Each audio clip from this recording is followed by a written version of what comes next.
Ibra et Mamoudou Ibra, je reviens à ce que je disais, les deux Mamadou et Mamoudou finissent par le prénom du père. C'est exactement ce qu'il a dit de Issa Abou. C'est également une réalité vraie dans le Fouta.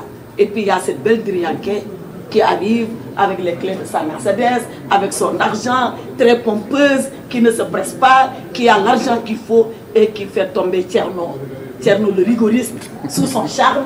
C'est également quelque chose que nous connaissons très bien et que nous avons vécu. Voilà pourquoi je dis les personnages sont vrais. Mais les problèmes aussi sont vrais. Les problèmes qui sont racontés dans ce livre, ils sont même parfois plus vrais que la vérité elle-même. Que raconte ce livre? L'histoire de Kétiel, de Aïssata.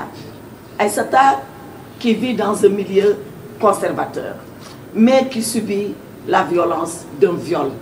Même si toutes les jeunes filles ou toutes les jeunes femmes n'ont pas subi un viol, on en connaît nous tous les jours qui se racontent, qui ont vécu ces épreuves-là dans leur vie. L'école d'où elle est sortie de façon très précoce, ça aussi c'est une vérité que toutes les filles racontent. D'ailleurs, pas seulement à l'école, même pour les études coraniques, quand vous allez jusqu'à, bon, la sourate Kafirun, bon mais ça va, elle a de quoi faire les prières, ça suffit. Ah, les hommes, non, non, non, il faut que nous watchions le Coran. On va les amener jusqu'à Bakara, et puis voilà, ils auront embrassé tout le Coran. Mais les femmes, ce n'est pas la peine.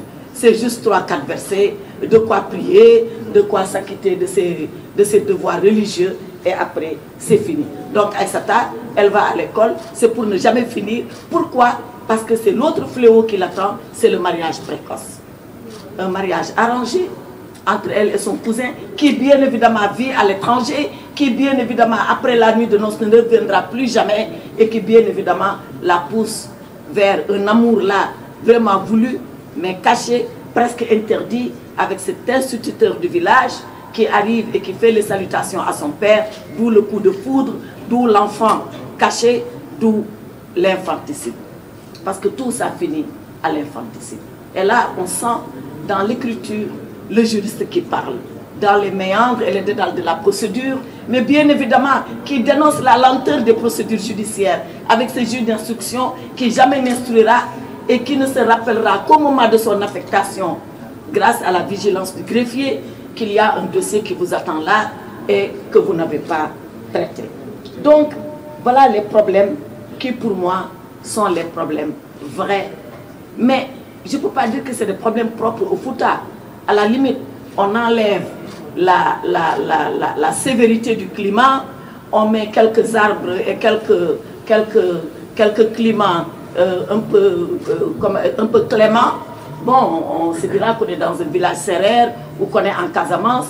Bref, c'est toutes les filles, toutes les femmes du Sénégal qui, un jour ou l'autre, ont subi ou peuvent subir le même sort que Aïssata Kétiel. Et puis à la suite de ça, et qui est vrai aussi, arrive l'émigration.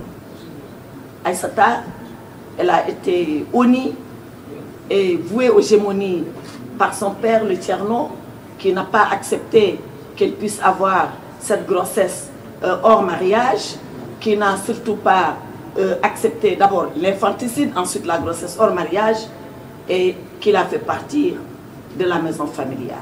Mais elle ne part pas seule, elle part avec sa mère. Ça aussi c'est une réalité. Quand l'enfant réussit par les grâces de la maman. Mais quand l'enfant échoue, l'enfant a échoué parce que sa mère doit être elle-même l'auteur de l'échec. Et Tcherno sort Aïssata et sa mère du domicile. Et voilà qu'elles partent à l'aventure. Et l'aventure les amène dans un premier temps à Saint-Louis, où je trouve d'ailleurs, dans l'imagination de Madiambal, qu'il pense que les femmes, elles sont courageuses, elles sont fortes, elles sont ce qu'on appelle maintenant dans notre vocabulaire post-Covid, elles sont résilientes. Et Kétiel et sa mère essayent de recréer un univers. Elles essayent de s'en sortir. Elles essayent d'oublier cette tragédie familiale. Et elles font leur petit business qui, à mon avis, aurait pu marcher, mais elle est tentée maintenant par l'autre fléau qui est l'immigration irrégulière. Et Kétiel veut s'exiler. Mais je me rends compte qu'elle a sa personnalité. Elle ne veut pas prendre les pirogues. On lui propose les pirogues, elle dit non. Avec cet océan qui est devenu un cimetière sous nos yeux, je ne prendrai jamais le risque de passer par la pirogue. Elle prend le chemin du Nicaragua. Elle prend le chemin du Nicaragua et vous l'expliquez, c'est la première fois que je comprends maintenant pourquoi tout le monde veut aller au Nicaragua. Et pourtant, j'ai rencontré le ministre des Affaires étrangères du Nicaragua à l'époque aux Nations Unies. Mais tu expliques que, parce qu'entre nous et Nicaragua, il n'y a pas de visa, que le passeport sénégalais, il est accepté directement au Nicaragua. Mais c'est le paradis pour tous ceux-là qui veulent partir et que les visas emprisonnent chez eux. Donc, elle va au Nicaragua parce qu'arrivée à Managa, elle peut aller sortir, aller aux États-Unis sans qu'on lui demande un quelconque visa. Voilà donc camper le décor qui est un décor vrai, identifier les personnages qui sont les personnages vrais et également les mots M-A-U-X par des mots M-O-T-S qui se racontent et qui sont vrais. Donc, ce livre-là, c'est de ça dont il est en train de parler. Mais une fois qu'elle passe en Amérique latine, on voit que là aussi, le décor est absolument vrai. Moi, j'ai été en Amérique latine une fois, c'était en Argentine. Mais je retrouve exactement des paysages, des personnages que j'ai vus en Argentine. Et j'imagine que c'est absolument la même chose au Nicaragua et dans toute l'Amérique latine. Et il raconte comment les Africains et les Latino-Américains peuvent être quelque part des cousins. Pas seulement parce que nous sommes dans le sud global, comme on le dit tout de suite, pas seulement parce que nous avons été colonisés et décolonisés, comme on peut le penser, pas seulement parce que nous vivons les mêmes problèmes pour les questions de développement, mais c'est parce que quelque part, nous sommes deux continents qui nous faisons face et qu'un Sénégalais a tenté de nous relier. C'est Bakary II. Je ne sais pas comment tu as été chercher ce personnage de Bakary II. Ça m'a fait penser que dans un amphithéâtre en Argentine, je suis venue développer une conférence publique autour de Bakary II et de son épopée. Est-ce vrai? Est-ce du fantasme? Est-ce de la légende? Moi, je suis beaucoup plus incline à penser que c'est vrai, parce que c'est des sociologues, en l'occurrence Pathé Diagne, qui l'écrit et qui le décrit. Et parce que personne ne dit le contraire, personne ne dit que ce n'est pas vrai. Et parce qu'on retrouve des traces de Noirs qui ont vécu en Amérique latine et qui, peu ou prou, ont les mêmes habitudes, les mêmes pratiques culturelles que nous. Cela se retrouve dans ce livre. Et c'est la raison pour laquelle je dis, est-ce un roman? Est-ce une fiction? Et moi, ou est-ce qu'une réalité? Et ça m'a fait penser à notre film Bamako. Quand on faisait le film, le réalisateur n'arrêtait pas de nous expliquer que c'est un film vrai. Je lui dis, mais c'est pas vrai, que c'est quoi un film vrai? Tu veux raconter une histoire ou tu veux décrire une réalité? Il me dit les deux. Je raconte une histoire à partir d'une réalité que je connais. C'est exact. Et je vois Madame Ndiaye dans le public. Il était là, lui, il était à Banque mondiale. Et il m'a fait inviter à un dîner avec le président de l'époque de Banque mondiale, qui me dit, mais ce film-là, quelle idée vous a pris d'aller le réaliser, le tourner? Je dis, bon, parlez au réalisateur. Et je lui ai expliqué, Madame, tu te souviens, non? C'est toi qui m'avais dit de venir répondre à son dîner. Je ne sais pas si c'était Jacques de la Rosière ou qui il était. En tout cas, on a fait ce dîner. Je l'ai taquiné en disant, je me rends compte qu'à la Banque mondiale, vous avez projeté le film, tout le monde a regardé, vous n'avez même pas payé un ticket de cinéma, ni de droit d'auteur, vous l'avez fait gratuitement. Donc, ce livre-là, il me renvoie à Bamako. C'est une fiction, mais qui est une réalité saisissante, une réalité que nous vivons tous les jours. Alors, de quoi parle ce livre et à qui il parle? Je pense que ce livre, d'abord, il nous parle à nous qui vivons ces situations-là, que ce soit directement ou personnellement, ou indirectement par personne interposée. Et ce livre expose des problèmes qui nous sont endogènes, mais des problèmes vrais de chez nous, qui ne sont pas des problèmes d'ailleurs. Et parce que le livre prend naissance à l'intérieur de nous-mêmes, tous les problèmes que Madiambal décrit, que les femmes rencontrent, que parfois les hommes même rencontrent, même le rapport à la religion est décrit dans ce livre-là. Donc, c'est un livre qui s'adresse à nous. qui parle de nous, qui parle de ce que nous avons vécu et de ce que nous continuons de vivre pour s'adresser à nous. Mais également, c'est un livre qui s'adresse à l'extérieur. Et j'ai vu comment Madiambal, tout au long des pages, a été chercher un apport extérieur. Cette grande, je dis bien grande, mais peintre du Mexique, mais moi je la connaissais, j'étais étonnée de la retrouver dans ce livre que Ketiel a. Elle a vécu la même histoire que Ketiel, elle a subi le même accident pratiquement auquel Ketiel a assisté, d'où sa passion et sa vocation à la peinture, et elle est devenue un peintre international. Donc, c'est ça pour moi la richesse de ce livre. C'est de parler du Sénégal, de l'environnement et des décors sénégalais, des personnages qui vivent au Sénégal tels qu'ils sont, mais des problèmes que les Sénégalais, et notamment ici, une Sénégalaise, a rencontrés depuis son enfance jusqu'à sa majorité, jusqu'à sa velléité d'aller à l'aventure. Alors, l'immigration irrégulière, et je vais bientôt en finir. L'immigration irrégulière est ce fléau que Madiambal raconte tout le long de ce livre, une fois passé l'étape de Saint-Louis. C'est maintenant le Nicaragua, les routes de l'immigration. D'abord les passeurs au Sénégal. Les passeurs, comment les groupes de passeurs s'organisent pour, après que vous ayez payé un bon paquet de millions, essayer de vous faire partir. Et la prouesse de ce livre, c'est que Madiambal a fait arriver Ketiel à destination. Très souvent, on dit, bon, sur 100 qui partent, il y a peut-être 20 qui arrivent. Ketiel a fait partie des 20 qui sont arrivés. Et après, comme le livre s'intitule, elle va jusqu'aux États-Unis, où les gens viennent, racontent tout ce qu'ils veulent, parce que c'est à l'époque les prémices de la démocratie au XIIe, XIIIe siècle en Angleterre. Et les gens sont là. Et chacun raconte sa vie.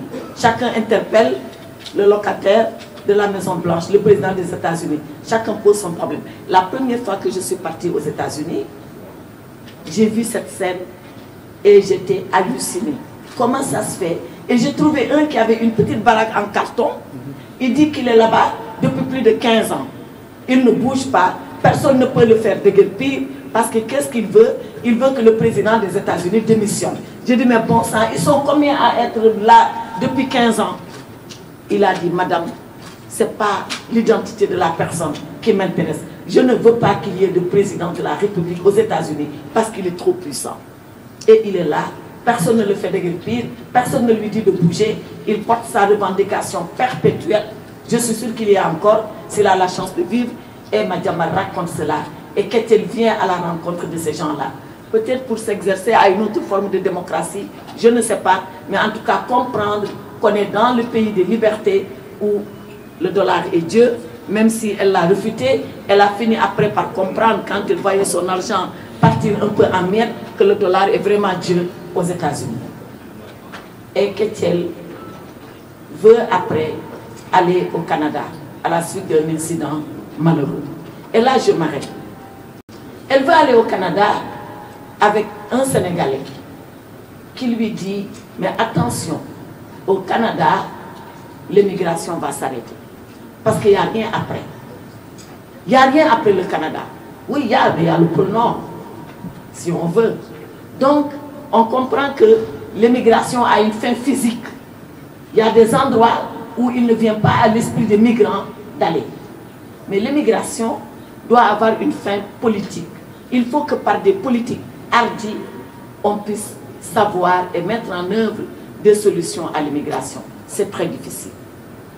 Je peux le dire là maintenant, parce qu'on est dans un roman, on est dans une fiction, c'est très gentil, je suis devant des gens polis qui m'écoutent, mais ministre des Affaires étrangères, je ne dirais pas que c'est facile.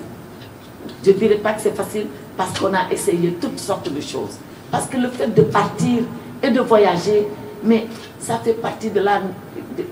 C'est naturel, c'est consubstantiel à l'homme. L'homme veut toujours partir, il veut toujours s'évader, il veut quitter là où il est. Il est curieux de savoir ce qui se passe après lui. Quand François Mitterrand a été condamné par son cancer, il est parti en Égypte. Il est parti en Égypte et il est parti à Abou Simbel. Et à Abou Simbel, il a regardé l'œuvre des pharaons, des plus grands pharaons. Et il a regardé le soleil se coucher sur Abou Simbel. Et on lui a dit, Monsieur le Président, pourquoi avez-vous fait ce voyage? Il dit, c'est pour percer le mystère de la mort avec ces gens qui n'ont jamais pensé mourir et qui ont toujours voulu tutoyer l'éternité. Mais après, il revient en France. Il revient en France et il se rend compte que ses jours sont comptés. Il va mourir.